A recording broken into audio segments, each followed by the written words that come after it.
Bonjour à vous, Mathieu Poirot, psychologue des organisations. Depuis plus de 20 ans, j'accompagne mes clients à développer de la performance durable, c'est-à-dire comment équilibrer bien-être et efficacité dans les organisations.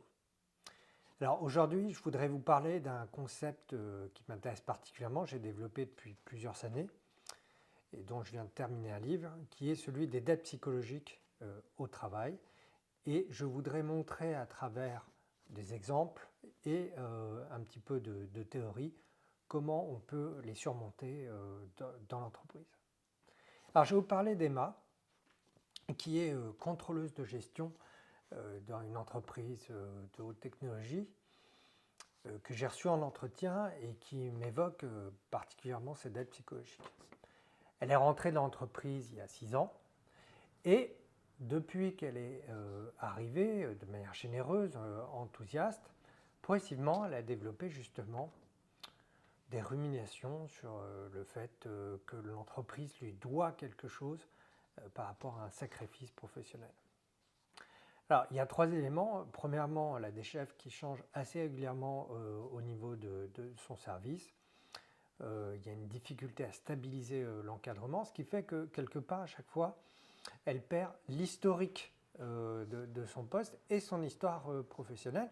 Et surtout, elle a du mal à pouvoir se projeter dans le futur de ce fait-là.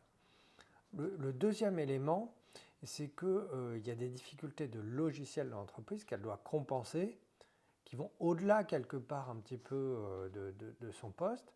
Et c'est un travail caché qui n'est pas reconnu et ça lui demande une responsabilité invisible qui va au-delà de son périmètre, mais qui ne peut pas être discuté ni entendu dans l'organisation.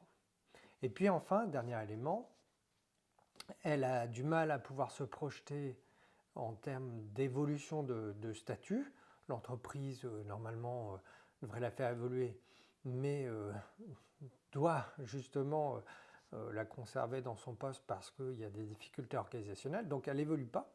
Et puis par ailleurs, elle n'a jamais eu d'autres formations dans l'entreprise. Donc il n'y a rien qui lui permette aussi de pouvoir évoluer en termes d'expertise. Donc elle a un sentiment aussi de manque de reconnaissance de la structure. Pourtant, elle travaille beaucoup, elle est généreuse, donc au bout d'un moment, ça s'accumule en termes de frustration. Et on va avoir là typiquement des dettes psychologiques, c'est-à-dire le sentiment, on va dire l'appropriation cognitive qu'on nous doit quelque chose au travail parce qu'on a été généreux et en retour, on a un sentiment de trahison ou de sacrifice. Il y a 4 éléments qu'on peut retrouver dans une dette psychologique. Premièrement, c'est une rumination, c'est-à-dire qu'elle vient régulièrement dans l'esprit, elle nous habite, on est en train de se dire c'est pas normal ce que je vis. Ça peut être souvent la nuit, on y reviendra parce que ça a un impact. Deuxièmement, ça devient une pensée automatique, c'est-à-dire que même si on essaie de ne pas y penser, ça va envahir la psyché de la personne et puis progressivement, du coup, elle va ne penser qu'à ça, ça va envahir sa bande passante par rapport à d'autres sujets potentiels.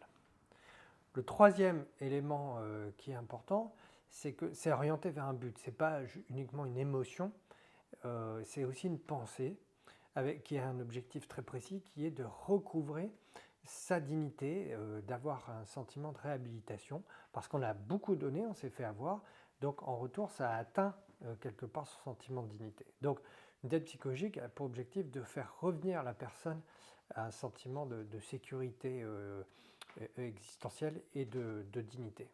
Et puis le dernier élément, qui n'est pas toujours compris mais qui est essentiel, c'est qu'elle est transmissible. C'est-à-dire que plus une organisation génère des dettes psychologiques non traitées, non régulées dans l'entreprise, plus elles vont être transmises en fait aux générations suivantes par le biais d'histoires ou par le fait que ça va impacter le climat de sécurité psychologique dans l'organisation. Donc on ne peut pas les effacer comme ça. Il y a un aspect de transmission, on va dire, intergénérationnelle dans l'organisation. Ça a des impacts, hein. Emma, elle décrit très, très clairement plus de défiance vis-à-vis de son employeur, commence même à être un petit peu dans l'interprétation par rapport à ce qu'on lui raconte, hein, un peu de pensée paranoïaque, ce qui est normal dans ce type de situation, et plus rigide au niveau du comportement, hein, ce que me décrit la RH, hein, c'est plus compliqué de travailler avec elle. Bah oui, parce que les dettes psychologiques, elles ont tendance à amplifier nos dysfonctionnements comportementaux et relationnels. Elles, c'est la rigidité, d'autres, ça pourrait être plus de manipulation, plus de victimisation. Voilà, chacun, dans ses petits travers comportementaux, va être amplifié quand il a des dettes psychologiques. Et puis progressivement, la détresse psychologique, hein, ce qui ressemble un peu à du burn-out, mais c'est une difficulté à pouvoir se projeter, des pensées négatives, un peu plus de dépression, un peu plus d'anxiété. C'est aussi lié à la fatigue, parce que l'envahissement par cette pensée, elle fait aussi que la nuit, plutôt que se reposer, ben, on est en train de penser aux événements, et ça nous empêche d'avoir le sommeil profond, qui est essentiel en fait pour récupérer. Donc il y a une baisse entre la contrainte et la récupération psychologique. Puis enfin, bah, je fais de plus en plus de présentéisme. Alors en psychologie du travail, c'est quoi? C'est le fait d'être sur le lieu de travail, mais de ne pas pouvoir être aussi productif qu'on pourrait. Pourquoi? Parce qu'on a une difficulté de santé mentale, de bien-être qui fait qu'on ne peut pas donner tout ce qu'on veut. Alors qu'est-ce qu'on peut conseiller à Emma?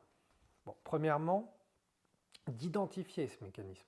Parce que souvent c'est un peu flou, on parle de souffrance, de mal-être, c'est pas très clair, on le confond avec beaucoup d'autres choses. Identifier le fait qu'elle est dans une pathologie de l'engagement généreux, c'est-à-dire que plus elle donne, plus elle s'endette et plus elle endette son employeur. Donc comment casser ce cycle-là? Mettre les mots, identifier, permettre la prise de conscience, identifier quelles sont les problématiques socio-organisationnelles du contexte professionnel qui font qu'elle s'endette au fur et à mesure qu'elle est généreuse. Ça, c'est très important. Pourquoi? Parce que ça va lui permettre d'avoir une discussion où elle va nommer les choses très clairement. L'autre point, c'est finalement de bien identifier ce qui ferait réparation pour elle. Que souvent, c'est un peu ce cas-là, elle me dit, c'est qu'on reconnaisse la situation, que ça a un préjudice, et qu'on essaie de traiter les causes profondes, c'est-à-dire le contexte socio-organisationnel qui, pour elle, l'endette. Ça peut être aussi une réparation, le fait qu'on lui paye enfin des formations ou qu'on la fasse évoluer. Mais il faut qu'elle soit claire pour pouvoir faire des propositions à l'employeur. Si elle sent que ça peut être tendu, qui peut l'aider à mettre du tiers dans la situation pour que justement le dialogue reste soutenu et intéressant. Et bien entendu, il faut aussi traiter les conséquences, donc ça peut être aussi de se faire accompagner par rapport à la détresse psychologique et à la fatigue. Ça peut être aussi de réfléchir à un arrêt de travail à un moment donné, tout simplement pour augmenter la récupération. Généralement, il faut entre 2 et 3 semaines, si on n'est pas vraiment encore dans le burn-out, pour traiter ce type de situation.